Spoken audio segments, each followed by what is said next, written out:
All right, folks, fresh off the weekend and wrapping up the month of July, welcome in WNBA and women's basketball fans, and welcome back in, I should say, to the WNBA 365 Network, your comprehensive home for all things WNBA and women's basketball. And glad to be back with you folks here tonight, folks, on Monday night, July 31st, 2017. Welcome in, folks, for this half an hour, 30-minute edition of WNBA 365. Welcome in, folks, to the Calamax Sports Studios in San Diego. Cal McClure joining you here. We could be joined sometime in this 30-minute block by one of our guests, Crystal Thomas. Folks, for two things real quick. You'll have to bear with me tonight for two things. First and foremost, as you notice, we are doing the show in the dark this evening. That is because our studio lighting in here has gone out, so we'll have to fix those light bulbs over the next couple of days. And also, too, I'm a little bit raspy. I attended two pretty exciting soccer games over the weekend and blew out the voice in yesterday's game. We'll have more about yesterday's event probably later on in our program this evening. One trade, one game, players of the week, and one big question, and maybe we'll throw in some soccer talk later on in the program this evening. But, of course, folks, you can get involved as usual on Facebook, on Twitter, or in our live chat box over at facebook.com/WNBA365 or at WNBA365 or at Calamac3. with the hashtag WNBA365 over on Twitter, or, of course, chime into the live chat box on the right corner of your screen. We'll get to your questions, comments, or concerns when there's a break in the action. All right, folks, to the big news of the day. Again, WNBA trade deadline pretty much came and went without really any big news until some details came in later later this evening involving the Sky and Dream, and what looked like a pretty hefty one-sided deal was made today between the Dream and Sky. The Dream received both Tamara Young, Imani Boyette, and Chicago's second-round pick in next year's draft. The Sky will be getting Jordan Hooper and ATL's first-round pick in next year's draft. Folks, I think obviously two teams right now going in different directions. Obviously, Atlanta holding fort right now in the 8th spot at 10-13. Chicago 8-16. Again, kind of got themselves off the canvas after a pretty rough start to the season. And now it looks like Chicago's gone from 2 steps forward to 2 or 4 major steps backwards. Again, they're dumping both Boyette and T. Young, and then, of course, giving up a second-round pick, sending to Atlanta. And again, Chicago's really only getting one player and a first-rounder out of this. I think for Atlanta's case, this move, I think, solidifies or keeps them in the playoff mix for now, depending on what does happen, though, if maybe Seattle, maybe Indiana, if they make a late-season move perhaps, or make a standings move climb perhaps. But I think, though, for Atlanta, they win this trade, I think, without any questions asked, I think, in my honest opinion, folks. And they're being able to get another, a pretty big post advantage now in Boyette at 6'7" going there. They're getting Tamara Young, obviously, back into her career, perhaps giving so much of her time in her career in Chicago before going back to ATL. And then the second-round pick for Atlanta kind of helps out well for next year, at least looking forward towards next season. But I think, though, that as we have seen the Dream go this season, obviously we've talked a lot about Lasia Clarendon and Tiffany Hayes. Sancho Little recently sending the Dream's rebounding record, I believe, earlier on last week maybe. And really, though, about how Atlanta really surprised us. I think a lot of us had them either out of the mix, maybe in the playoff race somewhere. But this move, though, again, knowing that there is no Angel McCoughtry this season, Young and Boyette, I think, immediately bring some more depth to this team. Boyette, of course, brings a post presence, more, and I think a better chance to get more minutes on the floor, maybe than what she was getting in Chicago under Amber Stocks. And then the second-round pick is also a great incentive, too, for the Dream as well. And perhaps for Tamara Young, going back to where her career began, somewhat, coming full circle. We see a lot sometimes with athletes, again, they start their career somewhere. I guess notably you think of LeBron James starting off in Cleveland, going to Miami, winning there, and then coming back and bringing that city a championship. A lot of other athletes have done that in their time recently. And then for Chicago, folks, I mean, this is just another gut punch. I think if you look at the Sky the past couple years, this is I think this is the third very questionable move that the organization has made from afar. Honestly, if you think about Sylvia Fowles sitting out and winning her way out, Elena Deladon, obviously the biggest talking point, I think, over this offseason, going to Washington. And now this one, dumping, Tamara Young, who really, at least what Eric Nemchuk has told us, either on the network or what he's brought up in conversations on Twitter, or what he said, T. Young really was, the heart and soul of the Chicago team for a long time. And again, seeing her sent to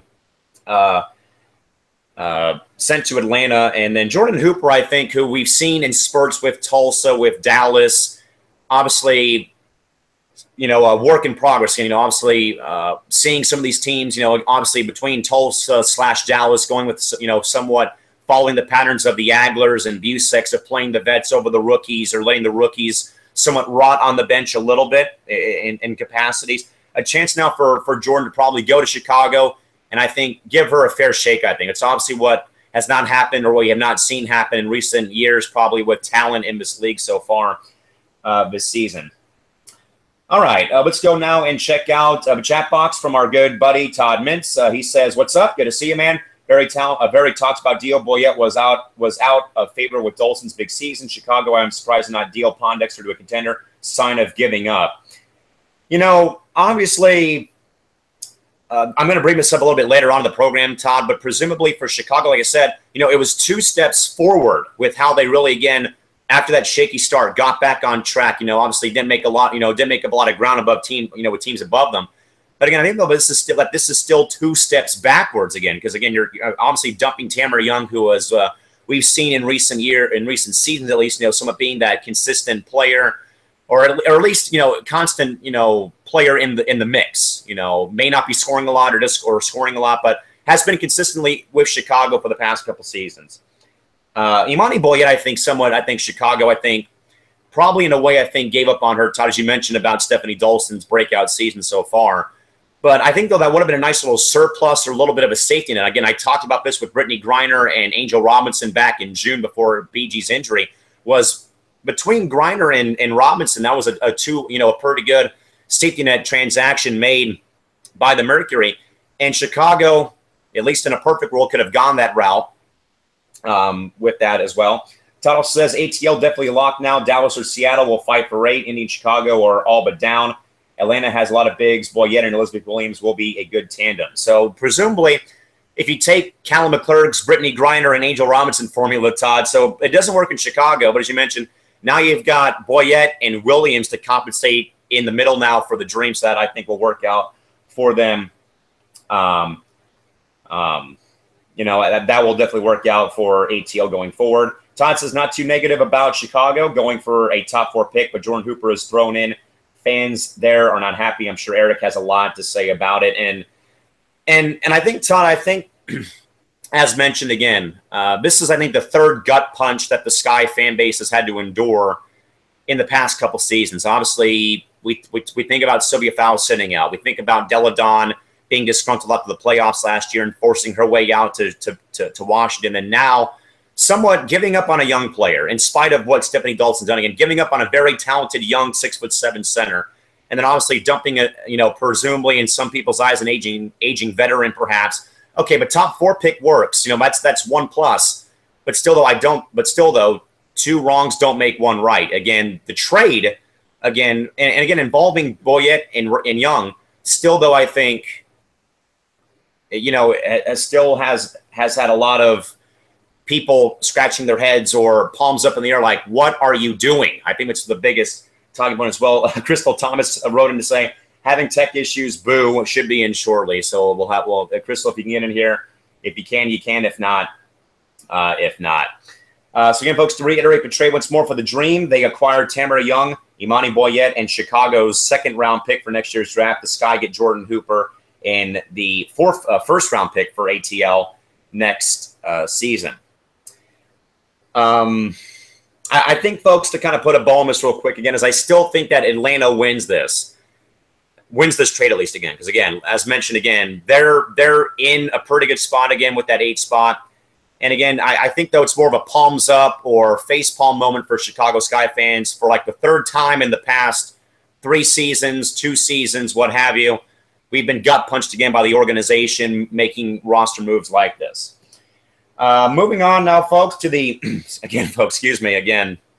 Sorry about that, folks. Again, the players of the week, real quick, folks, for this week. The Eastern Conference Player of the Week, Tina Charles, New York Liberty, and Candace Parker for the Western Conference from the LA Sparks, winning Player of the Week honors this week. Folks, starting with Tina Charles again, 25th time TC has won Eastern Conference Player of the Week. And obviously, you know, I think we have seen this, I think, folks, during the entire time we've been here on the network so far, the past couple seasons, has been about how great Tina Charles has been with the Liberty. But again, a matter, though, of how much gas does she have left. Again, don't get me wrong, folks. Winning Player of the Week 25 times is amazing. I mean, that's incredible that you've consistently, week after week after week, have gone out there and played your heart out, but also played better than the other players in your conference. I mean, that's a amazing feat. Again, though, it's a matter, though, of how much does she have left in the gas gauge. Again, we're past the All-Star break, moving towards the latter half of the season, playoffs coming up, and the Liberty have not been a consistent team the past couple of weeks, over the past month, over the past 10 games, what have you. So it's important, I think, though, that TC continues to play great, but also that someone else for this Liberty team helps her out, though. That's very, very important.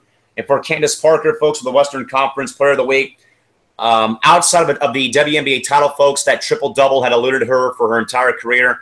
And also what we've seen, though, in recent years with triple-doubles, they have been rescinded between Angel McCoughtry a couple years ago. Lasia Clarendon recently had one rescinded by the WNBA. But obviously Candace Parker had hers clean, and that is in the record book now. I mean, I know that triple-doubles are becoming a common theme in the NBA.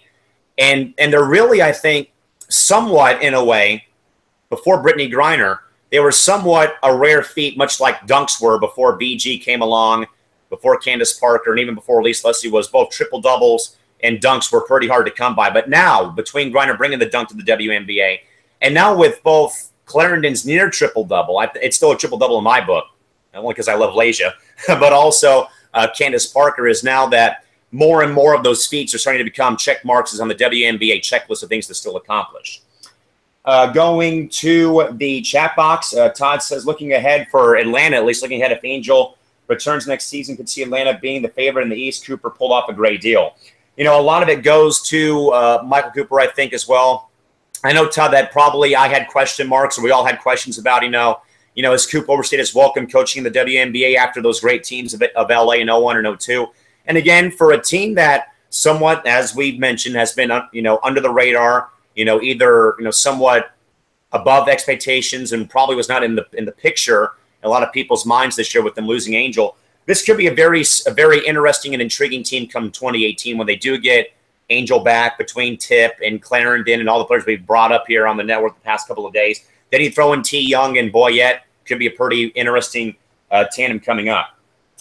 Todd, going to Tina Charles, he said she is good, almost overlooked and taken for granted, now overlooked with fouls play. She can hit threes, hit a turnaround, post up. How can you cover her? That's an interesting question. Obviously, seeing Tina's time at UConn, mismatches in the conference back then. But I think, though, that as Colin Cowherd of FS1 said a few months ago, Todd, about centers becoming more modernized in both in American basketball, where now more and more of your centers or your post players, TM, are becoming more and more versatile between the jumpers and the inside post moves. And then we can see them extend their range. I mean, Neko Ogumike, I think, is a pretty good example of a post player extending their range out, other than just the high-low passes or the alley-oop layups or the rebounding and big shot or the rebounding and putbacks, but the mid-range jumpers beyond the arc shot. So again, I think that centers are becoming they're becoming a more modern position. They're not just standing there, arms up in the air, boxing out, getting rebounds, or just, taking a feed and laying it up or dunking it home. So again, good to see that Tina Charles has again extended that range. And again, good though, I think, though, as well, Todd, to see more and more of the players, or the post at least, again, extending their range at least as well for those two real quick. Again, folks, players of the week, again, going to Tina Charles and Candace Parker. Charles for the East and Parker for the Western Conference. Folks, going briefly to a point I wanted to bring up real quick, and this is my one big question for you folks out there again. Going back to the trade, folks, and now again, presumably, maybe speculation amongst us with the network or other people or that know what the hell's going on. But something, though, about the roster trade or the roster transaction, the trade made today between the Dream and Sky kind of had me wondering about a couple things. First and foremost, was this somewhat of a way of Amber Stocks somewhat closing the book on the Pokey Chapman era in Chicago by obviously Deladon leaving and then now trading Boyette and Young being dealt? Was that somewhat of both, one, the closing of the Chapman era in Chicago per se, but two, again, has brought me back, though, folks, to our one big question again, is everyone's thoughts about coaches also being GMs. Now, again, this is more of a I think this is more of a thing we've seen more in the WNBA than we have in maybe other sports where you have the head coach also be your GM. I mean, Bruce Arena, greatest, one of the best American soccer coaches of all time, was also GM and head coach of the LA Galaxy when they won their last 3 titles, 2011, 2012, 2014. But I think, though, it's a more of a bigger thing than I think it's a more of a bigger thing in the WNBA as opposed to maybe other professional sports, at least in the U.S. at least. I mean, I think that obviously when you're tagged with both jobs, I think there's pros and there's cons, I think, with coaches and with coach/GM taglines.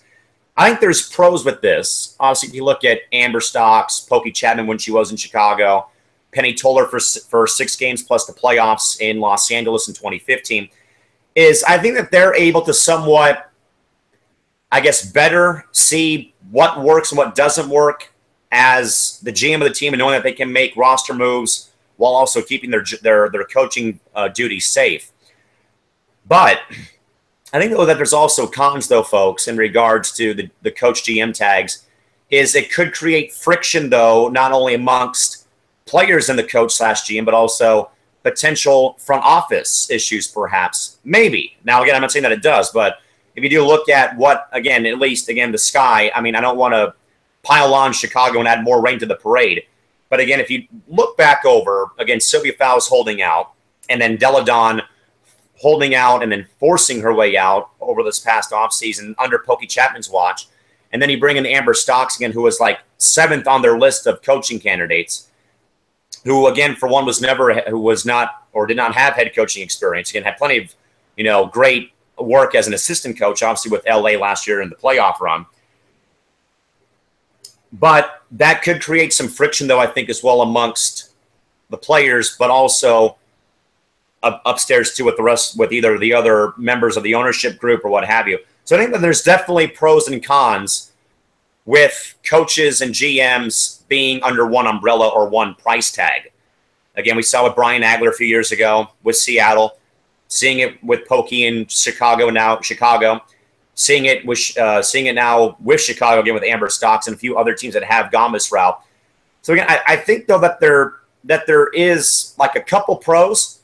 But I do think, though, that there are a couple of other cons that come along with coaches also having the GM tag under their umbrella, folks. We'll focus out to you, folks. But again, our one big question again, overall thoughts on coaches wearing both the coaching hat and the GM hat as well. Give us your thoughts on Twitter, on Facebook. We'll throw that up later on in the season. Todd, real quick about the trade and also the potential thought again about the trade being made to somewhat again slam the door shut on the Chapman era in Chicago. He says could see that from the outset, and this is why I am so against coaches also being GMs, rolling the dice with the franchise. Todd also says regards to coaches and GMs, the best example he can think of was Mike Shanahan of the Broncos in the NFL. Great coach, but GM role and some faulty moves meant he was forced out when things went sour. Don't like it. But, folks, give us your thoughts, though, on Facebook or on Twitter. What are your thoughts, though, about coaches wearing, what are your thoughts in general about coaches also wearing the GM tag as well? Please fire away, folks, and we'll get to those later on in the program. Folks, a friendly reminder once more again, our last show for until the vacation period again will be on Friday, August 4th. We'll have more details about that. We are slated to be back on here tomorrow night, folks. If we are, we are. If not. But again, our last show for sure before vacation again starts on August 4th. Folks, to go off the beat real quick again for these last 10 minutes of airtime here. But first, again, sorry, folks, but again, have to someone excuse the voice again. I enjoyed a nice little weekend before going on vacation to a couple of soccer games, both in Los Angeles and then one in San Diego yesterday. Folks, in case you're curious, yesterday the U.S. women's national team. So I can't talk about it here, but this was the women's team. The women's team that played yesterday. Team USA, by far in 23 years of going to sporting events, the single greatest comeback I've ever seen in person as a fan, not as an announcer, but as a fan. USA women winning in incredible fashion, 4-3 over Brazil at Qualcomm Stadium yesterday.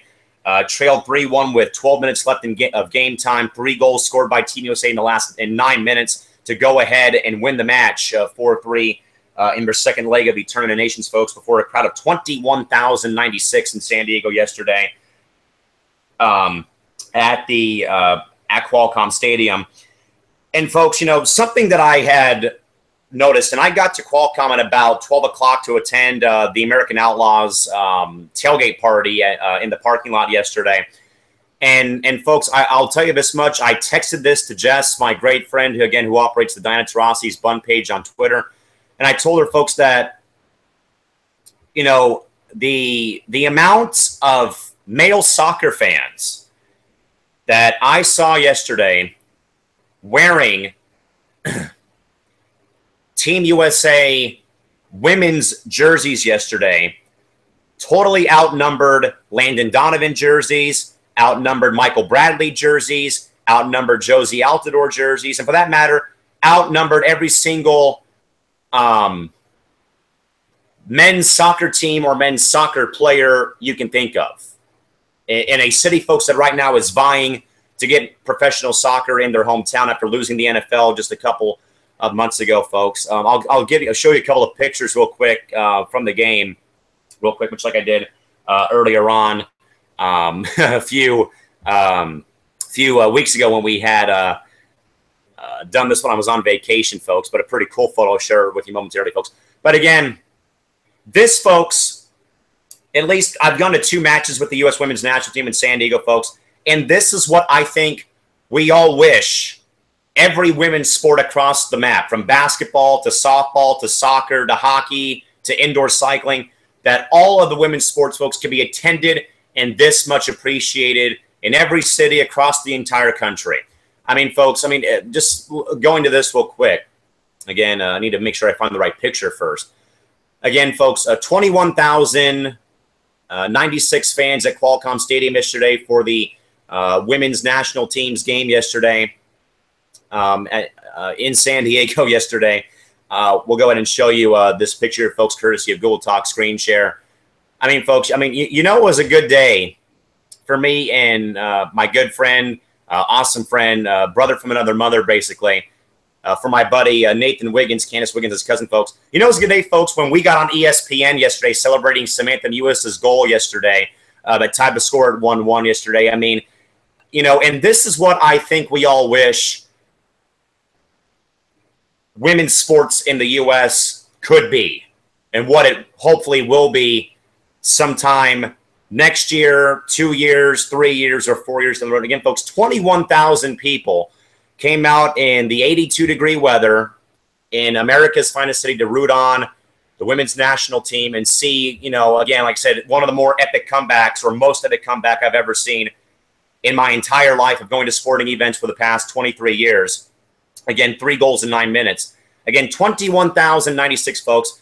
That was 6,000 more than what the women's team got in Seattle, who has had an amazing presence for soccer with the MLS club winning the title last year. Again, they get 70,000 people for the Sounders up there at the Seahawks Stadium, and they got 15,000 in a city, in my hometown, a city that lost their football team a few months ago. and is dealing with, politicians that don't want to build, that don't want to, support a privately funded measure for a new stadium to go for soccer and for college football, that 21,000 people came out. And again, I think pretty much every male fan, myself included, that went to this game yesterday had Megan Rapinoe or Sydney Leroux or Ali Krieger or had a member of the women's national team on their back. I mean, I, for one, had my own jersey that had my number and name on it. But this is what I think is the beauty of what American or what women's sports could be, what it should be, and what it hopefully will be in the very not too distant future. Again, 21,000 people, at Qualcomm Stadium in a city, again, that lost their NFL team back in January, who has struggled to keep relevancy in their city for sports. Again, they came out, and again, as I mentioned, at least in my case, witnessing, probably, one of the more epic comebacks, just an epic comeback in general. Todd, about the game, he says, assuming Marta played for Brazil, she's worth price of admission alone. She did play and was yellow carded twice or once, I think, and did not score. But again, shout outs, though, to everyone that came to the game yesterday from this loyal soccer supporter. And I think, though, folks, that and I know that we've talked about attendance, folks, and obviously, I mean, it'd be amazing for 21,000 people to go to a WNBA game, and hopefully that does happen, sometime soon, and maybe next year or a couple years from now. But again, I think though that I mean, correct me if I'm wrong, folks, but at least ever since the women's national team for soccer won the World Cup for the third time 2 years ago, that they have somewhat, I guess, kind of helped not just themselves, not just women's soccer, not just the NWSL, but they have somewhat kind of helped every women's sport from every level, I guess, somewhat kind of get a bit of relevancy in a small capacity. I mean, the World Cup victory did so much good stuff for soccer, for women's soccer, girls soccer, and for soccer in general in the U.S. And now it's a matter, though, of what will it take, I guess, for women's basketball. Obviously, at the Olympic level, the FIBA level, 3v3 level. So again, somewhat, what monumental victory does the women's national team for basketball have to do to somewhat, I guess, get rid of the naysayers or, somewhat quiet down the naysayers of the sport, and I think, though, that as time does go on, into 2018 and into the future, that I think that as it progresses, along with the WNBA's growth in the past 3 or 4 years, with more and more girls playing basketball or playing soccer now, that both the WNBA and I would also folks throw in the NWSL, again, 2 women's leagues, again, scuffling a bit for coverage, but from ESPN, from the major networks, but again, that the fan bases have been there, either for the national team or for the NWSL clubs, or for some of the WNBA teams that have been here for a long time or been here much recently.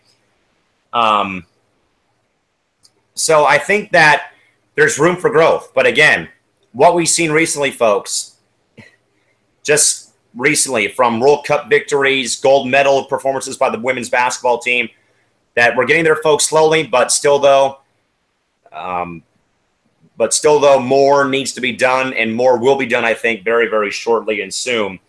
But again, for those of you that, again, that didn't see or hear, but again, U.S. women's national soccer team played in San Diego yesterday, went to the game, 21,000 people there screaming and hollering. And again, folks, the most epic comeback I've seen in my 23 years of being a sports fan I've seen in person.